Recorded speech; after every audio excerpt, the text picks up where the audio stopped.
আমরা গত বছর চেষ্টা করেছিলাম। আমাদের কিছু আনফরসেন রিজনের কারণে আমরা গত বছর ইভেন্টটা করতে পারিনি। বাট এখন আমাদের সবকিছু আমরা all permissions and all security measures complete করে then we have done our all settlements and ওনারা আগামীকালকে উনি বাংলাদেশে ল্যান্ড করবেন এবং 24 তারিখ ইনশাল্লাহ আমাদের সবকিছু ফোর্সনে থাকলে অ্যান্ড হোপফুলি আমরা আমাদের ইভেন্টটা সুন্দরভাবে আপনাদের সহযোগিতায় করতে পারবো আর কি। এটা হচ্ছে আমরা we are in planning of that. আগামীকালকে ইনশাল্লাহ আমাদের সবকিছু যদি ঠিকঠাক, আগামীকালকে আতিফ আসলাম সহ আমরা একটা প্রেস কনফারেন্স করব, কারণ আমাদের এখানে প্রচুর ক্রেডিবিলিটি কোয়েশ্চেন আপনারা করতেছেন। সো আতিফ সহ যখন আমরা আসলে জিনিসটা বলবো, কালকে আমরা আসলে প্রেস কিভাবে আসলে উনারা ভালো করে কাভারেজ নিতে পারেন, কিভাবে ফুটেজ নিতে পারেন, তাদের এন্ট্রিগুলো কিভাবে হবে, এই পুরো জিনিসটা আমরা আগামীকালকে ব্রিফ করব। অ্যাটলিস্ট আমাকে আজকের দিনটা একটু সময় দিন, আমরা কালকে এটা আমাদের আতিফের প্রেস কনফারেন্সের সময় আথার সাথে সাথে আমরা এটা সুন্দর করে আপনাকে ব্রিফ করে দিব যে কিভাবে কিভাবে আপনারা কাভার করবেন আর কি। এটা আসলে খুবই আনফর্চুনেট যে পুলিশ পারমিশনটা আসলে একটু দেরিতেই হয়, যে লাস্ট মোমেন্টেই আমরা দেখি। বাট এবার আমরা 5 দিন আগেই আমরা সরকারের সহযোগিতায় উই গট দিস এবং ওই জিনিসটা আমরা বলেও দিছি। টিকিটের টাকা ফেরতের ব্যাপারটা আসলে দুইটা ব্যাপারে আমরা একটু দেখবো। জিনিসটা হচ্ছে যে আমরা যখন একটা কোনো কিছু ক্রয় করার পরে আমরা কিন্তু কয়েকটা টার্মস এন্ড কন্ডিশন ওখানে দিয়ে দিই, যে প্রোগ্রামটা যদি ক্যান্সেল হয়, যে এই প্রোগ্রাম আর কখনোই হবে না, হ্যাঁ, এই ধরনের যদি কোনো সিচুয়েশন থাকে, তাইলে হচ্ছে আমাদের টিকিটের টাকা আমরা ফুললি রিফান্ডের জায়গাটা করে দিই। এরপরে কেউ যদি বলে যে না, এটা যে পোস্টপন্ডেড হয়েছে, এটা দুইটা পার্থক্য আছে, দুই জিনিসটা। ক্যান্সেল মানে হচ্ছে যে আর এই আর্টিস্ট বাংলাদেশে বা এই নামে এই ব্যানারে আর কখনো পারফর্ম করবে না। সো এই একটা জিনিস হচ্ছে ক্যান্সেল, যে সে স্টেটমেন্ট দিয়ে দিছে বা আমাদের সরকারি কোনো একটা বিধিনির্দেশ আসছে যে এই পার্টির বাংলাদেশে আর ঢুকবেই না, এই আর্টিস্টের এবং হচ্ছে এই নামে কখন আর প্রোগ্রাম করবে না।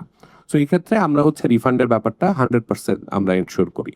হ্যাঁ, এখন কিছু কিছু ক্ষেত্রে যখন পোস্টপন্ড হয়, মানুষ তো ওই তারিখে অ্যাভেলেবেল নাও থাকতে পারে, ওই তারিখে তার আসলে অন্য কোনো এঙ্গেজমেন্টও থাকতে পারে। সো ওই ক্ষেত্রে যেটা হয় যে রিফান্ডের যখন ক্লেম করে, ওই রিফান্ডটা আমরা গুডউইল ফ্রি থেকে আমরা আসলে জিনিসটা দিয়ে দিই। এটা প্রসেস হতে একটু সময় লাগে, কারণ এখানে হয় কি, ট্রান্সফারেবল টিকিট অনেক বেশি হয়ে যায়। ধরেন আমি টিকিটটা কাটলাম, 3টা টিকিট আমি কাটলাম, আরো 2জন দিয়ে দিল, সে টিকিটটা রিক্লেম করতেছে, কিন্তু যার পেমেন্ট আসলে যে করছে সে আসলে টিকিটটা রিক্লেম করে নাই বা আমি রিফান্ড চাই নাই।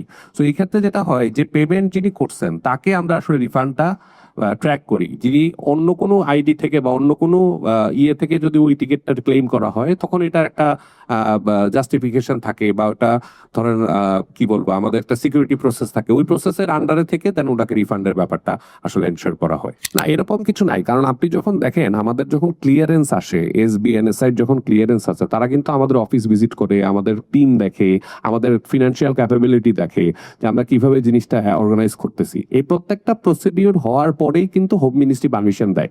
সো এটা হওয়ার কোনো সুযোগ নাই। ধরেন আমি টিকিটটা কিনছি, 3জন টিকিটের তো 5টা টিকিট কিনা যায় একজনের নামে। তো 5টা টিকিট কেনার পরে যেটা হয়েছে যে তার 4জন হয়তো বা যাবে না, বা সে 4জনের অলরেডি সে পেয়ে গেছে, বা তারা দেশে নাই, বা তার আসলে কলিগরা বিভিন্ন জায়গায় পোস্টিং হয়ে গেছে, সে যাবে না।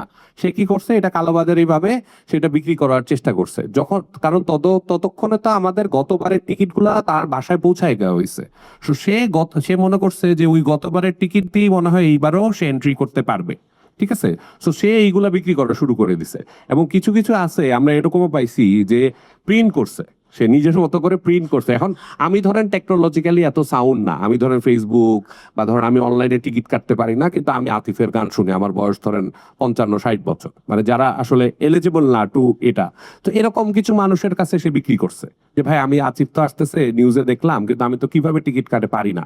সো তাকে ধরে ধরে বিক্রি করছে এই জিনিসগুলা। তো এরকম একটা সিন্ডিকেটকে আমরা অনেকদিন ধরে আসলে ধরার চেষ্টা করতেছিলাম, যে আসলে এটা কারা করতেছে, কারা পোস্ট দিয়ে দিয়ে এটা করছে। সো আমরা এটাকে সিআইডির কাছে একটা কমপ্লেইন করি যে আসলে এই ধরনের জিনিস হচ্ছে, আমাদের টিকিট সেলসে ইম্প্যাক্ট পড়তেছে, তারা অলরেডি এটা রিসেল করা শুরু করে দিছে এবং কম দামে সেল করা শুরু করে দিছে।